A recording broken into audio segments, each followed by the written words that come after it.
Carl Jung once said, "You don't see people as they are. You see them as you are."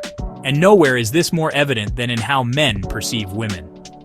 What if I told you that some of the frustration, confusion, or emotional chaos men experience in relationships isn't just bad luck or poor choices, it's projection, a powerful illusion created by the unconscious mind. Today, we're unpacking Carl Jung's shocking truth about some women, and more importantly, what it reveals about you. Jung introduced the idea of the anima, the unconscious feminine part of the male psyche. From childhood, men absorb images and expectations of what women are supposed to be. These come from mothers, movies, media, and culture. And over time, a blueprint forms in the unconscious. This inner woman, the anima, becomes the lens through which many men view actual women. Not as they are, but as they hope, fear, or believe them to be. This projection can be intoxicating. You meet someone, feel an overwhelming connection, think she's the one. But what you're connecting to isn't her, it's your own inner ideal. And when the illusion cracks, when she shows complexity, contradiction, or humanity, the shock feels like betrayal. Not because she changed, but because the fantasy died. Jung warned that men who remain unconscious of their anima become possessed by it. The result? Over-sentimentality, emotional volatility, worship of women on one hand, resentment on the other. These men fall in love fast, idealize wildly, then crash into disappointment when the woman acts outside the dream. But there's more. The anima has a dark side. Jung described it as manipulative, moody, seductive, and irrational, especially when repressed or undeveloped.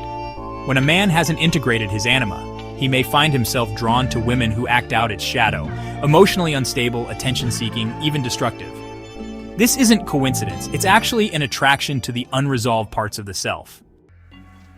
Now here's where things get deeper. Jung mapped out 4 stages of anima development. First is Eve, the biological mother figure, comfort, care, dependency.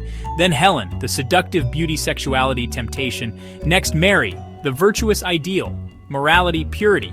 And finally, Sophia, wisdom, a woman seen as whole, complex, and real. Most men stay stuck in the first 3 stages, projecting neediness, desire, or moral idealism onto women. Few reach Sophia, where the projection dissolves and partnership actually becomes possible. When a man doesn't evolve past projection, he blames women for his own confusion. He says women are manipulative or cold or disloyal, not realizing he's the one who imagined something she never claimed to be. That's the danger of unconscious anima. It keeps you trapped in fantasy, forever chasing or resenting illusions. So, what does it mean to integrate the anima? Well, it means owning your emotional patterns. It means seeing women clearly, as people, not puzzles or saviors.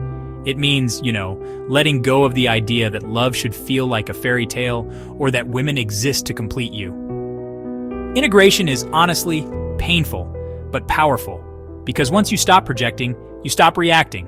You become grounded, whole, and the women you attract, they're no longer mirrors of your fantasy. They're real, and real is better. This doesn't mean women are dangerous or men are broken. What it really means is that relationships are, psychological battlegrounds. And if you don't know the terrain, you will lose yourself in it. Jung's warning wasn't about hating women. It was about understanding yourself. Because the man who understands his anima isn't afraid of feminine emotion. He doesn't worship it, chase it, or try to control it. Instead, he respects it. He navigates it. And he stays centered no matter what. Carl Jung's dark truth isn't about women. It's about the projections we place on them. It's about the emotional chaos that comes from not knowing ourselves. And it's about the freedom that begins when you do. This is the sovereign doctrine, where we don't fear the feminine, we master the self.